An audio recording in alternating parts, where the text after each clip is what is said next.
Oh, Novak Djokovic is Please, here. give If me a someone nice doesn't know this introduction. guy. A nice introduction. How would you introduce me on the court, please? And the best player of the world. You go. Thank you. That's it. Okay, that's fun. That's a nice way to start a press conference. Or to crash someone else's. I'm back now. Hello. Hello. Welcome to the press conference for Novak Djokovic. Please raise your hand, state your name and organisation when asking your question. And Novak, quick one from me. Just happy to be back at Wimbledon? Yes, thank you for the formality, because we were quite informal. I try. It's great to be back. I love Wimbledon. I've always loved it. Always, dreamt of playing the center court and winning it. And last, I think, 6 editions, I had 6 finals, and been, for one reason or several reasons, playing very well in Wimbledon. Maybe most consistently successful Grand Slam for me in the last 10 years. And it's definitely connected to that emotional and mental relationship that I have with Wimbledon since the earliest stages of my tennis career, where I've, as I said, always dreamed of winning it. So when I come here, I feel, extra inspired to deliver the best tennis. And we all know the tradition and the heritage and the culture of this wonderful tournament that has, sustained that for so many years, and it's so impressive. Every single time you walk into this premises, you feel that beautiful tradition. Charlie? Just as Arena's just left, I just wanted to ask you, obviously her and Coco, the final, got a lot of attention, what she said after. Do we sometimes underestimate how hard it is for you as players? You've just lost an incredibly tough match, then come out and talk and be gracious and everything like that. You've always done it incredibly well, but sometimes players who you've beaten haven't been particularly gracious to you. Like, how tough is it to do that? And should we be a bit more understanding of that? Well, thank you for bringing that up. I would agree with you. I think it's look. We all, in the end of the day, human beings that have difficult emotions that they have to handle right after they lost a big match, Grand Slam finals, for example, as she did against Coco, and things happen. When you're so how can I say, heightened with the emotions, and your blood is running hot. Not always easy to suppress that and put, how can I say, diplomacy ahead. Even though I feel like it's always important to pay the respect and acknowledge the success of your opponent that just beat you.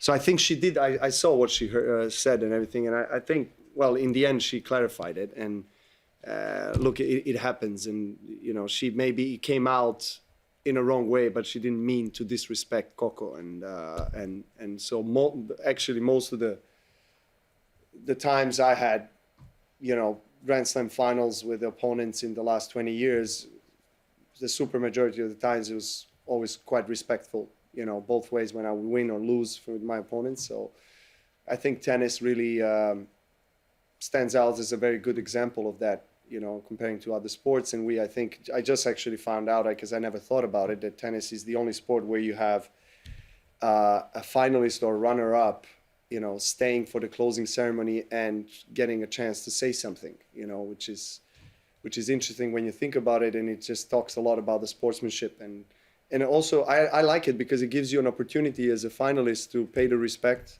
to your opponent, but also acknowledge everyone involved in the tournament, because there's thousands of people, many volunteers that come and love Wimbledon, for example, where we are, and the sport of tennis, and make it all possible for you to get to the final stages. So I think it's important to always acknowledge, everyone involved. And is it easy? Is it really flowing and natural when you talk about it? No, absolutely not. But you learn how to, I guess, develop this mechanism of how to kind of put aside and suppress those, emotions, because it's more important to pay the respect. It's more important to really express, the graciousness and gratitude in terms of being part of the tournament. And then when you go to the locker room, obviously you have to let the steam off and kind of filter those emotions in whatever shape or form. It does depend on a person. With someone, it stays only a few hours a day. Someone, it stays a long time. After tough losses like that. But I think, if you see Sinner and Alcaraz, 5.5 hours, and Sinner could be very bitter after dropping 3 match points and dropping that match. But he was, gracious in his speech, and he came back and played a good tournament a week after, and he's here, he's moving on. And so I think it sends the right message, also their rivalry and the way they respect each other. I think it's beautiful to see. Neil? Yeah, hi Novak. You think this Wimbledon is your best chance to win the 25th, your 25th? And could it be your last dance here? Whether it could be my last dance, I'm not sure. As I'm not sure about Roland Garros or any other slam that I play next. But my wish is to play for several more years. I would love to, be healthy physically and also mentally motivated to keep on playing at the highest level. So that's the goal. But you never know at this stage. And yes, I would probably agree that Wimbledon could be the best chance because of the results I had, because of how I feel, how I play in Wimbledon, just getting that extra push mentally and motivation to perform the best tennis at the highest level. Vicky? Vicky Georgatou, SDNA, Greece. You were in Greece a couple of weeks ago. You had dinner with the Prime Minister, and there were reports that you saw schools, houses. So are you moving to Athens? Not yet. There's a lot of reports, and I was there with my wife because I haven't been to Greece in years, and then we met with Prime Minister. We met with few people that we know, so it was more of a holiday for us. We were kind of going around, and the school we visited was related to our foundation. So, but obviously there's a lot of speculation, but no, at the moment not. But who knows what future? Yeah, it could happen. David? Hello, Novak. You spent many years chasing Roger Federer and Rafael Nadal. Then they have retired. You took over as the dominant player, the hunted player, Right. really. Now you're in a position where there are 2 young guys that are seeded 1 and 2, and I guess you're hunting again. Is that how you feel right now, or do you still feel, given your record, that maybe you're still? Well, in a sense, you're always hunting because you're always going for the titles and for in my also privileged position for the records and more history. So I do feel that I'm always in that position of going for something with the attitude of trying to win rather than trying to defend. Even though I have been many times in my career in that position where as a defending champion or being number 1 in the world, you feel slightly different because you feel like everyone else wants your position and stuff. But I would say it's slightly different for me now in terms of I don't chase the rankings anymore in that regard. I am trying to play the best tennis in Grand Slams and trying to win Grand Slams. That hasn't changed. It still stays the same. I mean, even though my level of tennis has been going quite up and down and fluctuating much more than it was the case for the most part of my career. I mean, if you see the last year and a half or 2, I've been kind of volatile with my results. But Grand Slam somehow stay quite consistent. I mean, in terms of results, I think I'm always, except the US Open last year, I was playing like quarters of semifinals. And that's good. That's a good sign because that's exactly what I want. Because these tournaments give me the biggest drive still. This year I played 2 semifinals. Fortunately, in Australia I had to retire, but in Roland Garros I was outplayed by Sinner. But I think I still played a decent level of tennis that, showed me that I can still, play on a very high level at the later stages. So that's what also gives me an extra, I guess, motivation to keep going. And obviously, clay court, probably slightly less chances to win comparing to grass.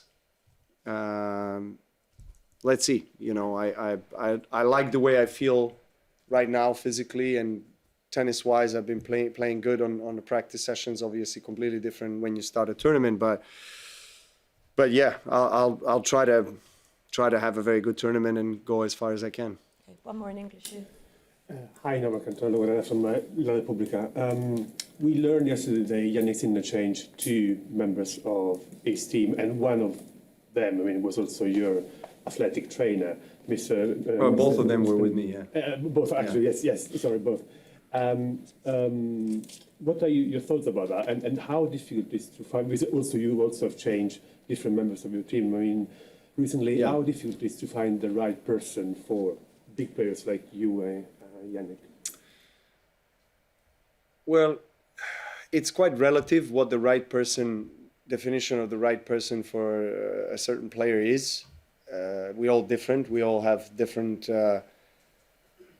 physical constitution or mentally we're, I guess, used to a certain way of working, and some people are a little bit more flexible mentally to maybe go out and be open-minded and learn new things and change the way they grew up, for example, of how to do fitness or how to play tennis.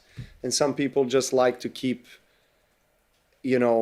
working with people that are aligned with their style of tennis, with their physical work and stuff like this. So it's really there's so many differences with players.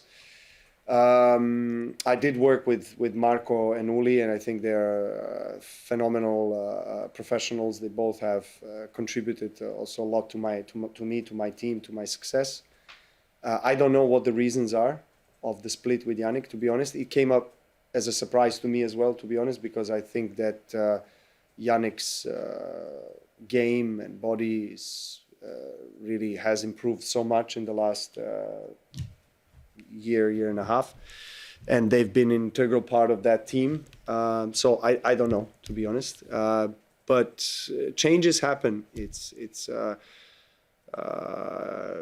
It doesn't necessarily only relate to your professional relationship. It could be something private. It could be many different factors that are deciding whether you want to stay working with somebody or not.